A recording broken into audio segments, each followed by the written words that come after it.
What NOBRO captured over one weekend in southeastern Oklahoma, they still can't fully explain.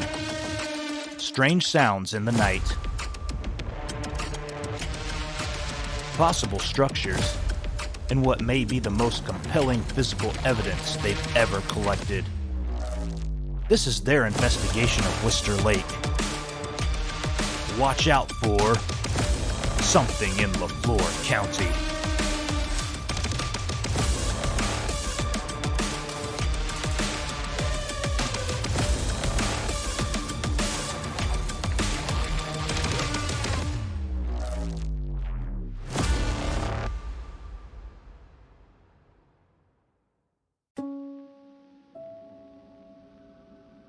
Before stepping into the woods around Wister Lake, we took time to examine what's already been reported here. Using both national and local sightings databases, a clear pattern begins to emerge. One that places LeFlore County among the most active Bigfoot reporting regions in the state of Oklahoma. According to data compiled by Bigfoot Lives, LeFlore County has recorded more Bigfoot sightings than most other counties in Oklahoma. The concentration of reports sets it apart geographically, especially when compared to surrounding regions.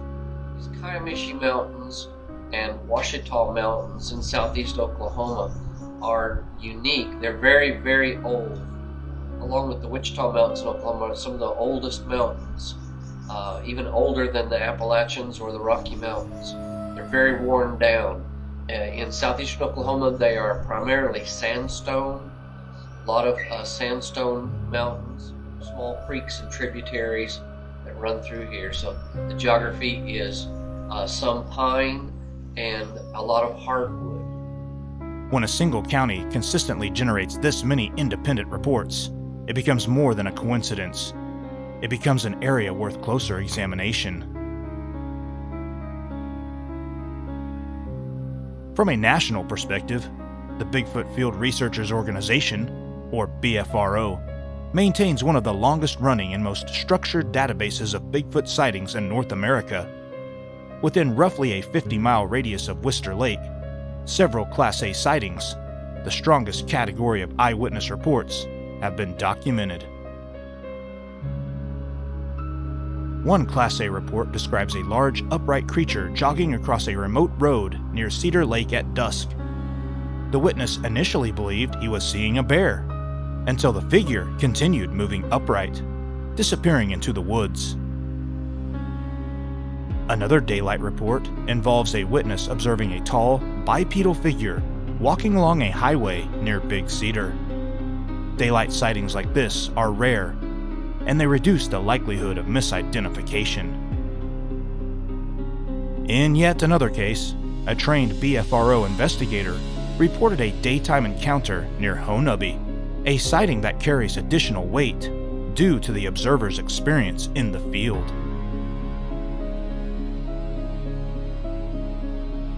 But national databases don't capture everything. Many witnesses never file reports with large organizations. That's where local research groups become critical. The Native Oklahoma Bigfoot Research Organization, or NOBRO, maintains a state-focused sightings database that includes reports shared directly with local investigators. Several of those reports from LeFlore County are classified as Class A, and they closely mirror patterns seen in the national data. In 2011, near the town of Tallahena, two summer camp counselors were driving on a dirt road late at night when they witnessed a large Sasquatch cross a two-lane road in just 2 steps. The creature was described as standing around 8 feet tall, covered in dark brown hair. After stopping their vehicle, they heard it crash through the woods. Both witnesses were familiar with bears and stated clearly this was not one. What they once believed were campfire stories stopped being jokes that night. In June of 2018, another Class A sighting occurred along Highway 59 in southwestern LeFlore County.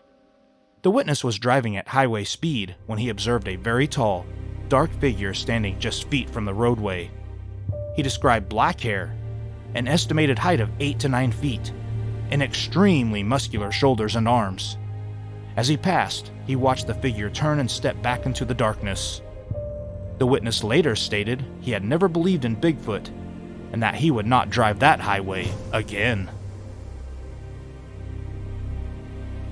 In October of 2020, a land surveyor working near K-Trail, west of the Three Sticks Monument, reported a daytime encounter. He observed what he initially thought was an extremely tall person standing in the road, roughly 100 yards away. The figure was described as 7 to 8 feet tall, completely black in color, with unusually long arms. After 10 to 12 seconds, it turned, took a single step, and disappeared into the tree line. The witness was an experienced hunter, familiar with the area, and stated he knew it was not a man in a suit, despite still having reservations about what he saw. These visual encounters are further supported by audio reports. In a recent episode of Squatch Ranger Files, vocalizations were documented near Wister Lake, including powerful howls and deep, unnatural sounds heard late at night. When visual sightings, highway encounters, and vocalization reports all overlap in the same geographic region, they begin to form a consistent pattern. Taken together, BFRO Class A sightings, local NOBRO reports, and recent vocalizations, LeFlore County presents one of the most compelling concentrations of Bigfoot activity in Oklahoma. Tonight, we're not here to jump to conclusions. We're here to observe, document, and add our own chapter to a story that's been quietly unfolding around Wister Lake for decades.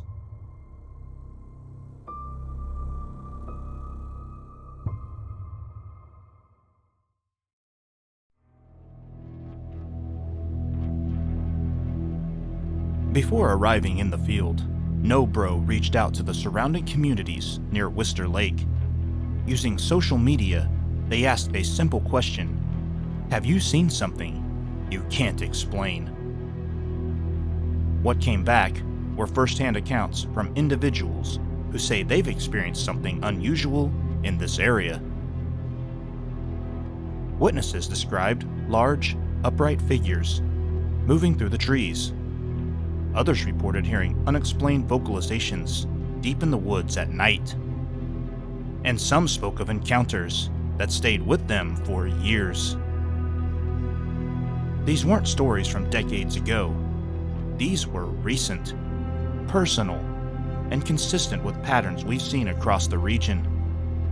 With these accounts in mind, NOBRO headed into the field to see if they could document anything for themselves.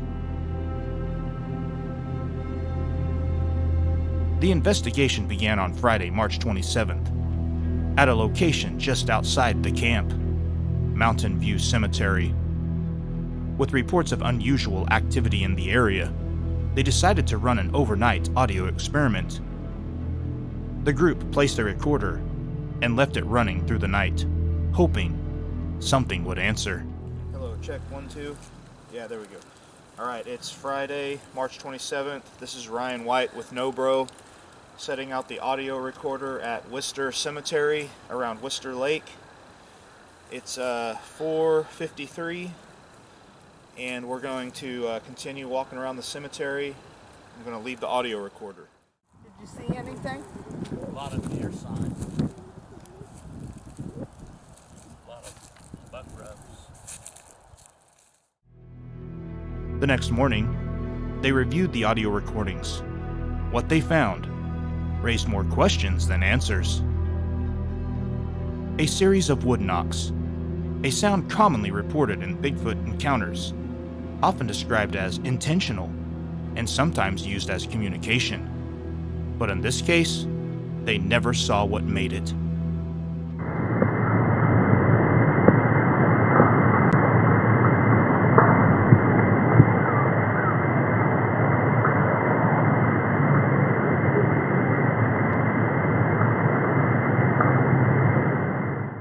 Alright, so part of our NOBRO experience today, our Bigfooting, we're just finding a quick geocache here in this cemetery. This is called the Mount View Cemetery. So anyway, I think it's under this rock. So anyway, this is a spoiler for geocachers out there that also might be watching. Yep, there it is. So just under this rock. If you've never geocached before, you just get on an app and you find a little container, has a log sheet in it. You just sign it and say that you found it, and sometimes you can trade goodies. I don't have any goodies to trade, so I won't be trading any. There is a what is this, like a hairpin or something? I guess, yeah. For... Oh, it's a bookmark. Oh, okay, it's a cool bookmark. Yeah. I obviously don't read enough, so I wouldn't know that. Anyway, alright, I'm going to sign the log sheet, and then we're going to get out of here, and we're going to get back to squatching. Not far from the cemetery, the group discovered something unexpected. A marked area, warning that removing artifacts could result in a fine of up to $250,000 or up to 5 years in jail. Further research revealed this land is connected to the ancient Fushmaline culture, an archaeological site protected for its historical significance. But as they moved deeper along the trail, something else caught their attention. Right now, the team, we're over here on the south side of Wister Lake, along a trail that runs along the shoreline and down into creek bottom here. Found some interesting things along the way. We passed a sign that said, "Do not collect any archaeological items," and Ryan did a little research on that and found that somewhere over in this area was an archaeological site for the Fushmaline Indian tribe, Native American tribe, and they are one of the older tribes, prehistoric tribes here in this area. We couldn't find the archaeological site, but we've been looking. We have come to a dead end now down in the lake bottom here, creek bottom, and you can see where it's been flooded in the past. So we're just continuing to scout this trail and look for creature sign in these areas. The story I've always heard is these trees that you see that are shaped like that with sharp corners. As the tree would grow, when it was young, the Indians would manipulate it to bend certain directions as a signal for water, food, tribes, I don't know. Some group members began hearing sounds. Wood knocks, branches breaking, and at one point, a whistle. NOBRO responded. But whatever made the sounds never revealed itself.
So, Evans, what are we hearing?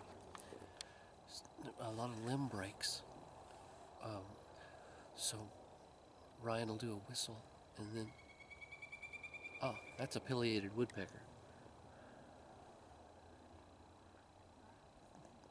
They're a very common woodpecker species found in these bottomlands around lakes and creeks and river bottoms.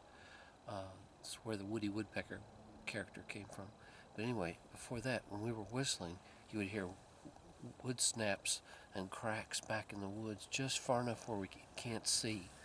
But it appears something's kind of following us up, paralleling us along this trail that we're on. So you think it's something extra besides that woodpecker? Oh yeah, the woodpecker was definitely up in the trees here. This is back in the, you can hear it back in the woods. It's still got That green was limbs Tom, coming out I of it. thought. Look, these are green. Yep. Oh, I'm sorry, this is a tree, but below it, sorry. But, yeah, both of these were snapped over. And there's nothing that fell across it. Nothing. And there's a little stump behind it broken over too. Yeah. Something Something would have to have two hands to split both of those that way. That's interesting.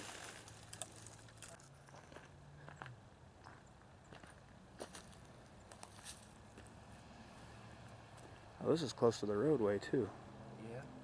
because our cars are just right over there. We can see them.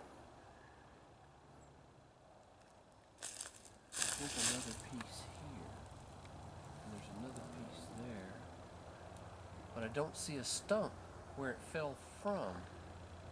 You know what I'm saying? Mm-hmm.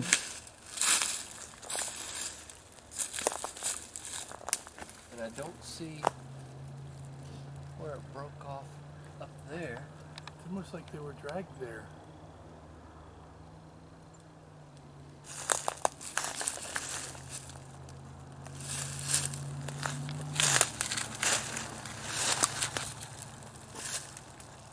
Huh.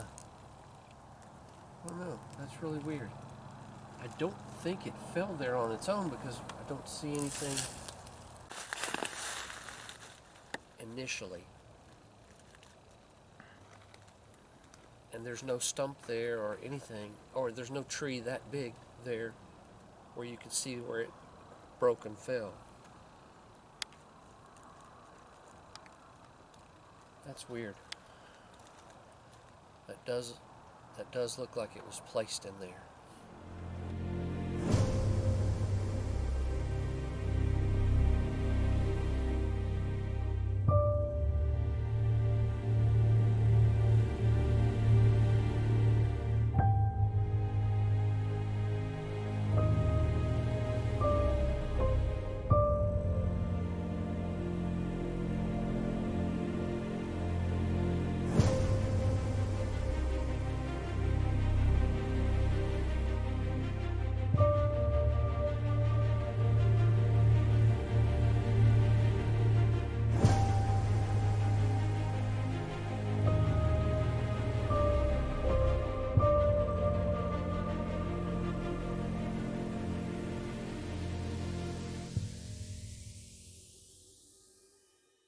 The reason that the Native Oklahoma Bigfoot Research Organization came to Wister Lake was a local eyewitness named Duncan.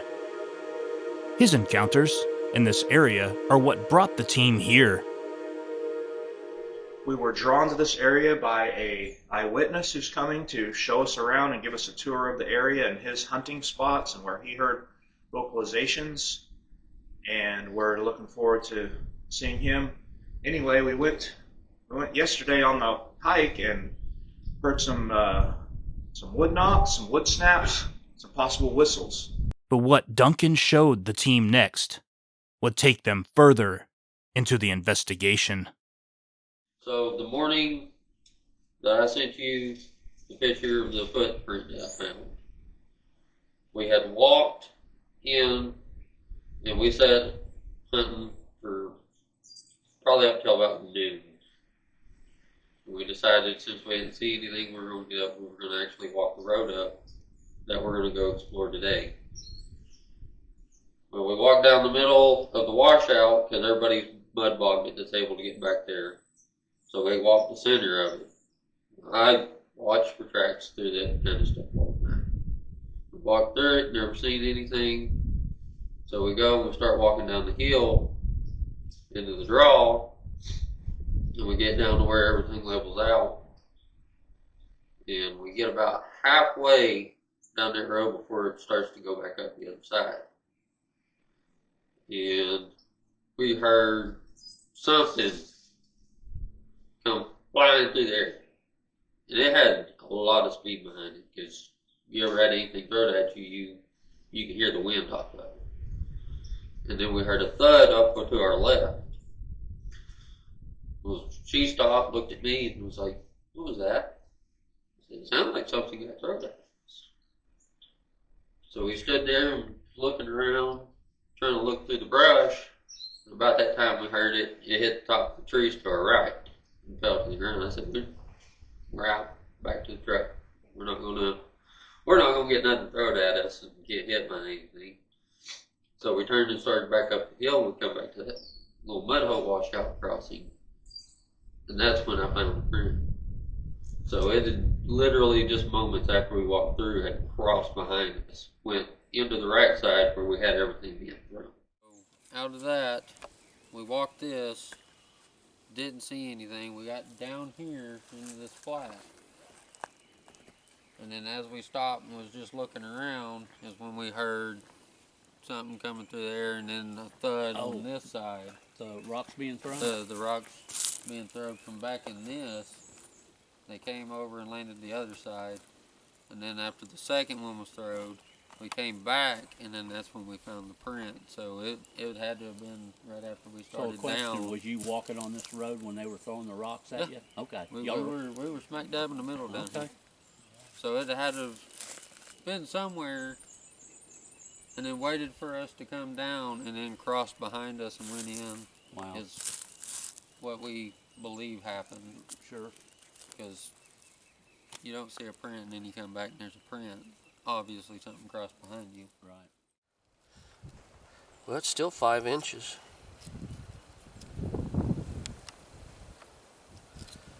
By There's a tree that's pinned. about 4.5.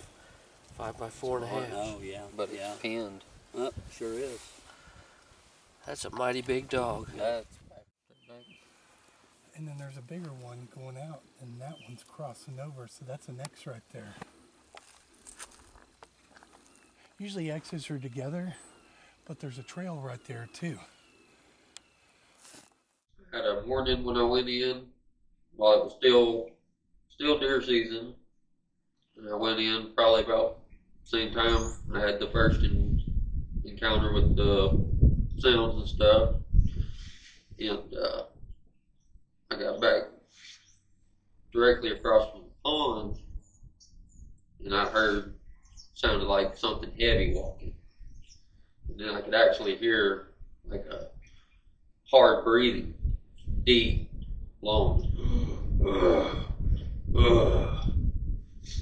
It froze me in my spot, and I like, well, that's nice. He's not happy. I figured he'd start thrashing around and stuff again. Duncan led NOBRO deep into the WMA, to the exact locations where he experienced unknown vocalizations, and where tracks had been found. Along the way, they documented several structures, formations some believe could be created by Bigfoot.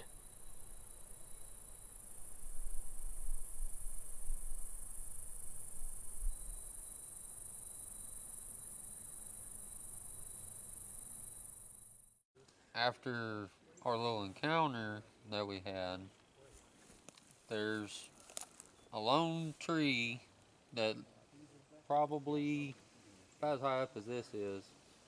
It's broke off. Mm-hmm. Well, I came back one morning and there's,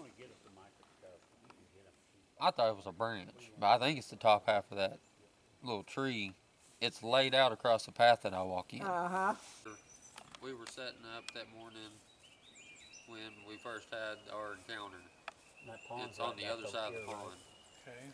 But it's this side of the pond where I heard the heavy breathing and the snaps, and Wow. so it's all in this area is the main area that I know of all the activity. Yeah.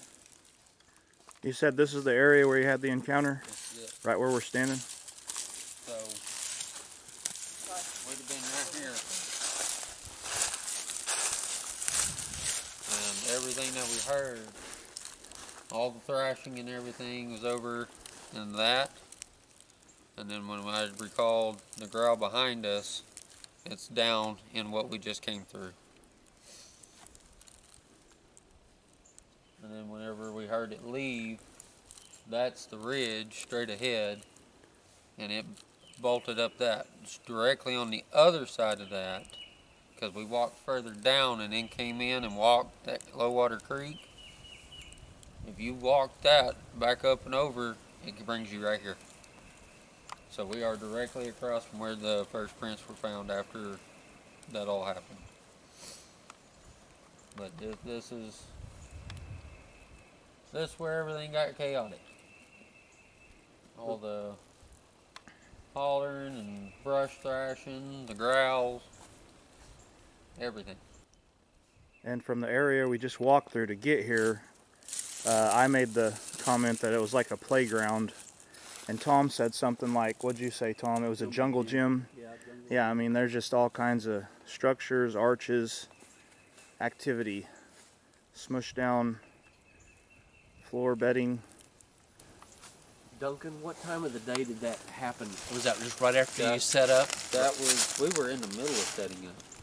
We had just got here and we were setting up a blind, and we had it about halfway up, and that's about when everything happened. It was about 5:30, somewhere in there. Still dark. Still dark. I could see why this would be a good deer hunting Oh, area. yeah. Just because of the open, you can see. Yep. But it's somewhere over in that is where everything got thrashed around. Is there a creek over there? There is a creek. It'd be on the other side of this ridge up here.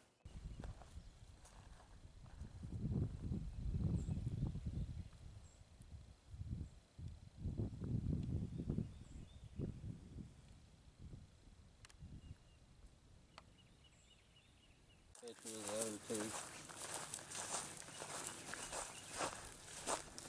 They were in this,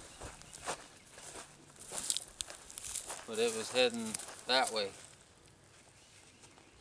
So both the prints would have been in the middle of this, traveling that direction.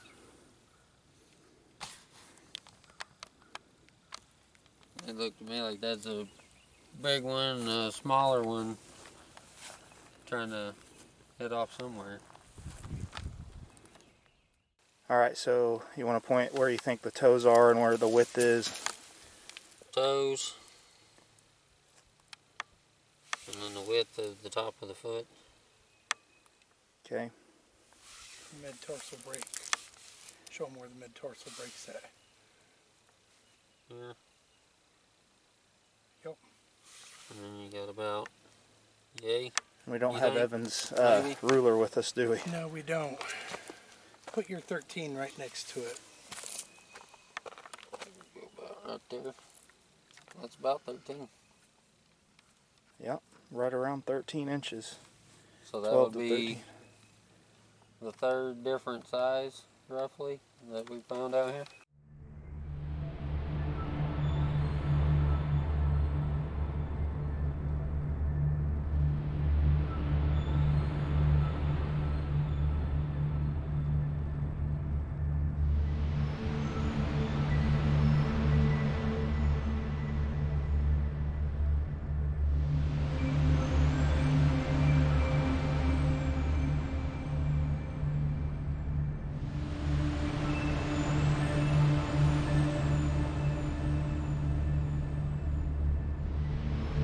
The investigation changed. The team started finding physical evidence. The first discovery came along a barbed wire fence. Hair caught in the wire. guys. So we found some hair. Tom found it. Evans, as we were crossing this fence line, said, "Look for hair, guys." Sure enough. And then Tom spotted this hair right here. Evans. It looks like a trail that's leading to Evans is getting into his backpack here, and he's gonna collect it. Found hair. No. I'm just going to get a picture of Evans and Ryan real quick here. Okay, you got the paper envelope? Yep. I'm not getting you, Duncan. I don't want to get you if you don't want Oh, me. you're fine. You sure? Do what you gotta do. Any cattle in here? No, all the cattle and stuff's on the other side of the fence. Okay. That's pretty long, ain't it? Oh, look how long that is. Let me take a picture of it. It's not coarse like deer hair, though. It's thin. Really? You see? Yeah, it is. It's like human hair. Wirely looking. Yeah. Good find, Tom. Well, you reminded me. It was a team effort. Yep, that's exactly what it was. I'm going to try to get all of it, but boy, some of it is stuck on there. Then, deeper in the woods, NOBRO discovered what appeared to be a nesting area containing more hair-like material. That is weird looking. Something on a stick you just picked up. Golly. Is that hair, or is that like the shaving off or is that... That sure looks like hair. What in the world? Need to take a sample of that for sure. That's a lot of it. I'm going to video that real quick. So, about how wide is that? 8 inches 8 inches. by... So, About 8 inches by 8 inches. it's a big clump of whatever it is. But the most significant find came shortly after. Another section of barbed wire holding thick, long, black hair. This sample stood out immediately. Of everything collected, this became the most important piece of evidence.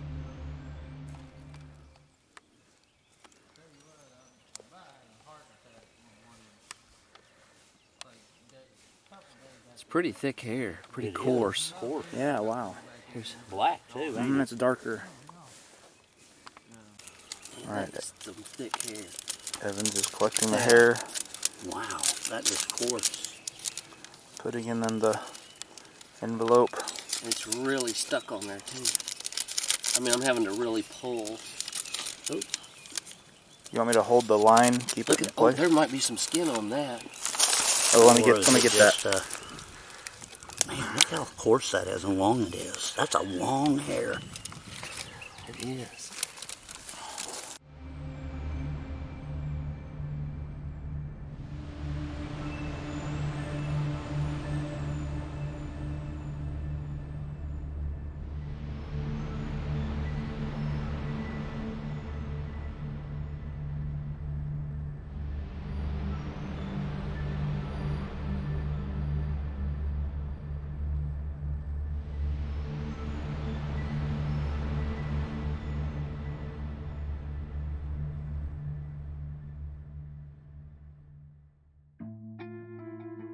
That night, NOBRO returned, equipped with thermal imaging, parabolic microphones, and night optics.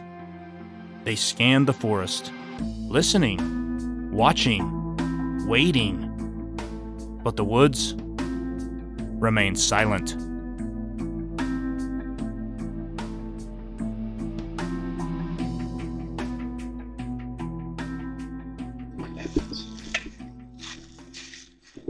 See anything? No. No heat signature.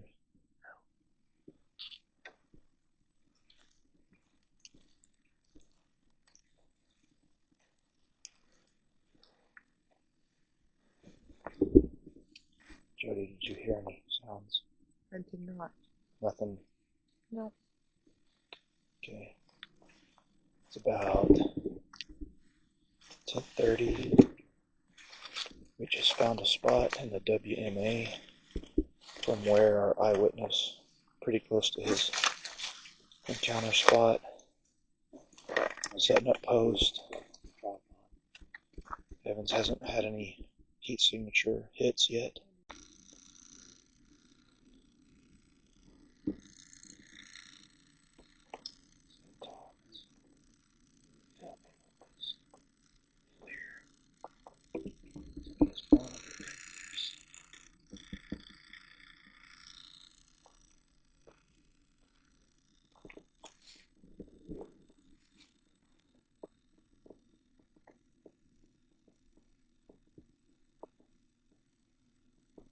Jody's still listening on the parabolic mic.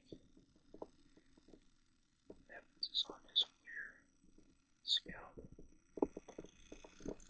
Tom is on his thermal camera. His monitor. We just heard something running behind us.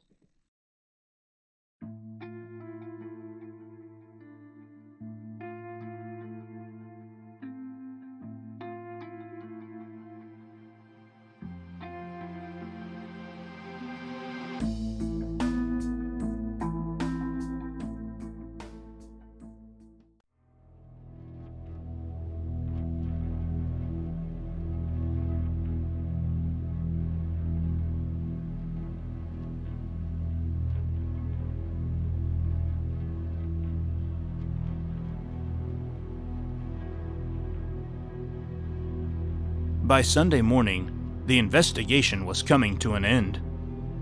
But the team wasn't leaving empty-handed. Multiple audio recordings, hours of footage, and 3 separate hair samples, all collected over the course of a single weekend. To find answers, the samples were handed off to an expert for analysis, in hopes of determining exactly what NOBRO found. Yesterday we collected 3 hair samples from old barbed wire fencing and one from the forest floor near a big tree there on the Wister Wildlife Management Area south. And so we've got the 3 hair samples here, and we're going to submit those to an expert for analysis to see what types of hair it might be, if there's anything unusual. We had some interesting looking specimens, some thin long red hair, lots of short kind of reddish brown hair, and then some long black hairs from the fence line. So we're excited about finding these in the field, and we're excited to get them analyzed and find out what they might be from. There's lots of native wildlife that it could be, but we just wanted to make sure. I've got 3 hair samples that I'm fixing to transfer. The chain of custody went from Evans Bailey to myself, Chris Ramsey, and now I'm transferring it to Ryan Terrell here. Okay. How many people have touched this with their bare hands? None. Okay, so you guys use proper evidence? Yes. Yes. Okay. Neat gloves and sterile tweezers. All right. So we've got 10:45, 11:35 a.m., and 11:50, and I am giving it to Ryan Terrell right now. But until these results come back, the question remains, what is really out there in the forests of southeast Oklahoma, and is NOBRO any closer to proving it? Each sample was carefully preserved and later submitted for analysis. The samples were examined by hair analysis specialist Brian Terrell, who conducted a detailed microscopic evaluation to determine their origin. The first sample consisted primarily of plant material, with only a few hairs present within the mass. Those hairs measured between 60 and 80 microns in diameter, with a banded coloration, light transitioning into darker tones. Microscopic examination revealed a medullary index greater than 1/3, a characteristic commonly found in non-human animal hair. Based on these features, the lighter hair was determined to most likely originate from a small mammal, and the darker hair of the sample originated from a white-tailed deer. The second sample consisted of lighter-colored, almost blonde hairs, measuring between 50 and 80 microns. These hairs were fine, with a clear structure and a medullary index again exceeding 1/3. A uniserial ladder-type medulla pattern was observed under magnification. These findings were inconclusive, but on a side note, the team did find a goat skull not far from the sample and observed a goat farm neighboring the WMA. The team can only theorize this was the source. The third sample contained a mixture of multiple hairs, significantly thicker, measuring up to 240 microns in diameter. These hairs were dark in color, ranging from black to brown, and extremely coarse in texture. Many strands showed longitudinal splitting, extending back toward the root. Notably, the medulla was barely visible. The sample was identified as most consistent with horsehair, likely from a mane or tail. While none of the collected samples could be linked to a primate or to the subject of our investigation, each played an important role in the process. This is the reality of field research. Not every lead confirms a theory, but every piece of evidence moves us closer to the truth. At NOBRO, our mission is not to prove a belief, but to follow the evidence wherever it leads.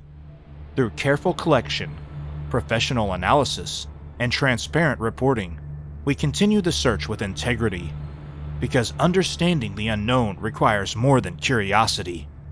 It requires discipline.